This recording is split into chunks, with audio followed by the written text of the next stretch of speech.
Listen to understanding inheritance. What control traits? Mendel concluded that two factors, one from each parent, control each trait. Mendel hypothesized that one factor came from the egg cell and one factor came from the sperm cell.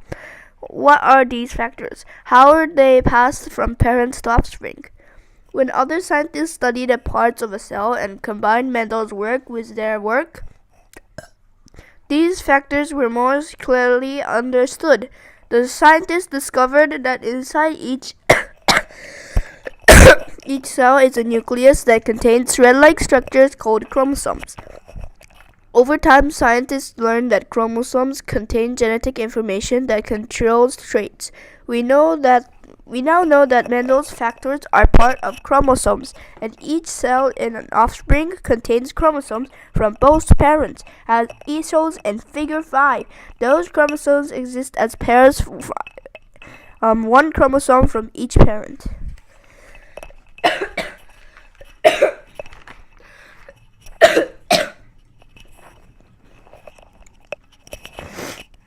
Scientists have discovered that each chromosome can have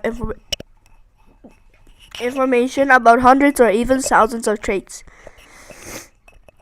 A gene is a section of chromosome that genetic information for one trait. For example, a gene of a pea plant might inherit 2 genes of each trait, one from each parent. The genes can be the same or different, such as purple or white for a pea flower. Plants can have 2 purple alleles, 2 white alleles, or one of each allele. Is Figure 6. The chromosome pair has information about 3 traits: far position, pod shape, and stem length. Genotype and phenotype. Look again at the photo at the beginning of the lesson. What human trait can you observe? You might observe the eye color can be shades of blue or brown. Geneticists call how a trait appears or is expressed. The trait of traits phenotype. What other phenotype can you observe in the photo? Mendel concluded that 2 alleles control the expression or phenotype of each trait. The 2 alleles that control the phenotype of a trait are called the trait's genotype. Although you cannot see an organism's genotype, you can make inferences about a genotype based on its phenotype. For example, you have already learned about the pea plant, which white flowers has 2 recessive alleles for the trait. These 2 alleles are its genotype. The white flower is its phenotype. Symbols for genotypes. Scientists use symbols to represent the alleles and genotype in genetics. Uppercase letters represent dominant alleles, and lowercase letters represent recessive alleles. Table 2 shows the possible genotypes for both round and wrinkle seed phenotypes. Notice that the dominant allele is present and is written first. A round seed can have 2 genotypes, RR and RR or RR. Both genotypes have a round phenotype. Why does RR result in round seeds? This because the round allele R is dominant to the wrinkled allele R. A wrinkled seed has the recessive genotype RR. The wrinkled seed phenotype is possible only when the same 2 recessive allele RR are present in the genotype. Homozygous and heterozygous. When the 2 alleles of a gene are the same, its genotype is homozygous. Both RR and RR are homozygous genotypes as shown in Table 2. If the 2 alleles of a gene are different, its genotype is heterozygous. RR is a heterozygous genotype. Modeling and inheritance. Have you ever flipped a coin and guessed heads or tails? Because a coin has two sides, there are only two possible outcomes, heads or tails. You have a 50% chance of getting heads and a 50% chance of getting tails.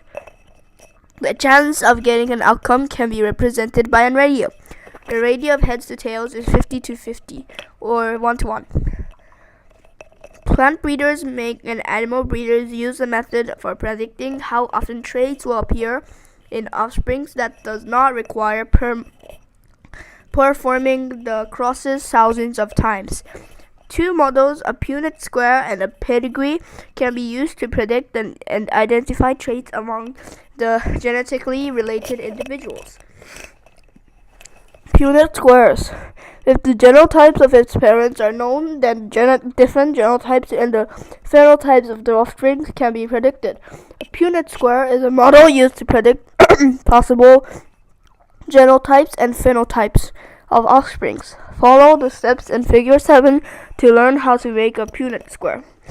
Analyzing a Punnett square. Figure 7 shows an example of a cross between two pea plants that are heterozygous for pea seed color YY and YY. Yellow is the dominant allele Y. Dominant allele Y. Green is the recessive allele Y. The offspring can have one of the three genotypes, YY, YY, or YY. The ratio of genotypes is written as 1 to 2 to 1. Because YY and YY represent the same phenotype, yellow, the offspring can have one of only two phenotypes, yellow or green. The ratio of phenotypes is written 3 to 1. Therefore, about 75% of the offspring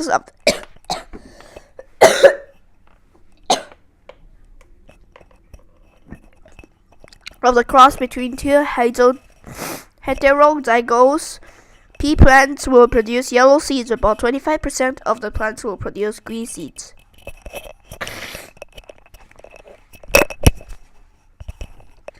Using ratios to predict.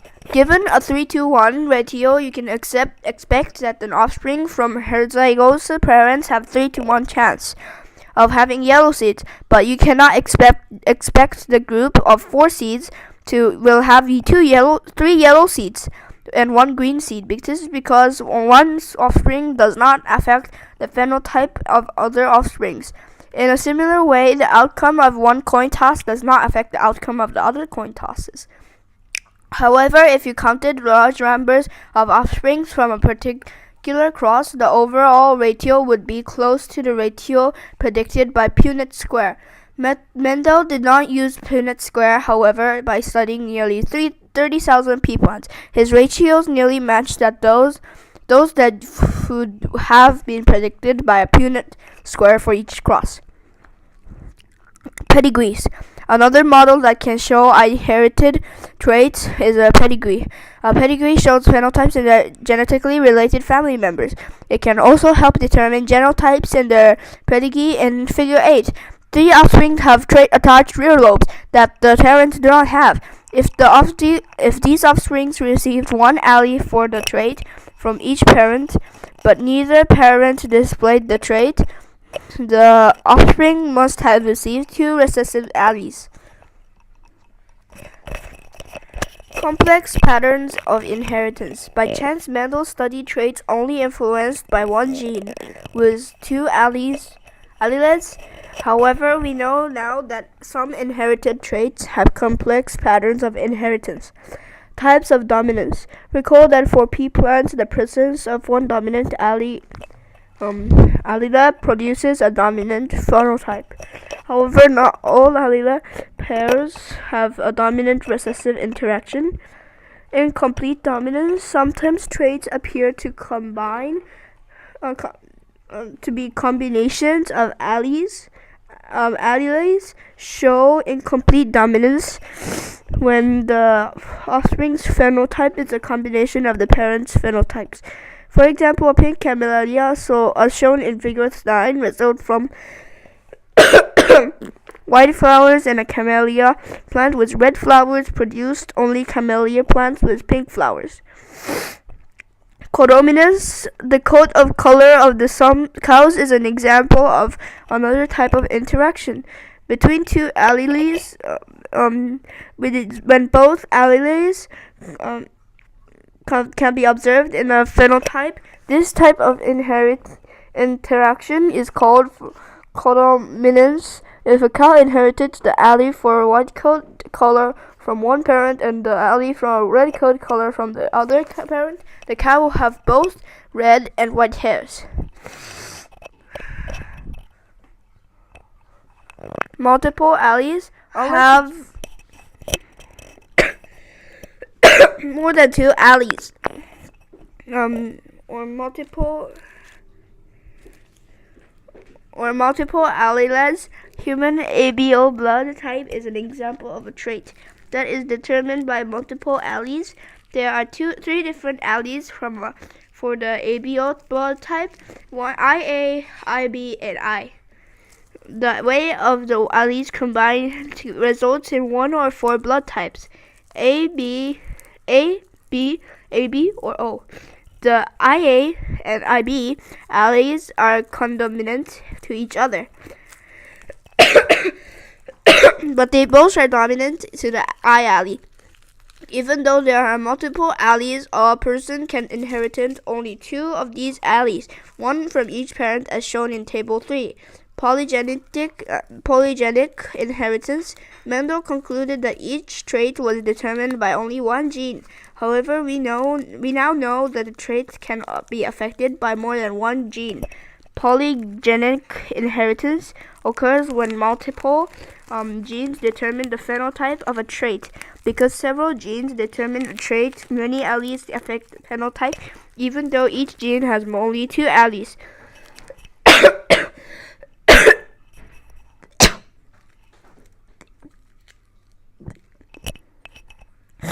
Even though each gene has only two alleles, therefore polygenetic inheritance has many possible phenotypes. Look again at the photo at the beginning of the lesson. Eye color in humans is an example of polygenetic inheritance. There are many phenotypes for height in humans, as shown in Figure 10. Other human characteristics determined by polygenetic inheritance are weight and skin color. Genes in the environment. You read earlier in this lesson that an organism's genotype determines its phenotype. Scientists have learned that genes are not only factors that can affect phenotypes.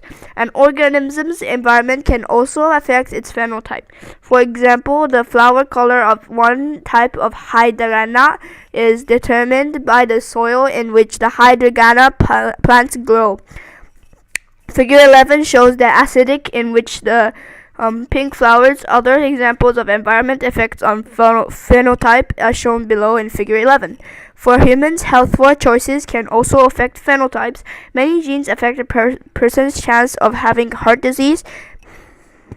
However, what a person eats and the amount of exercise he or she can get can influence whether heart disease will develop.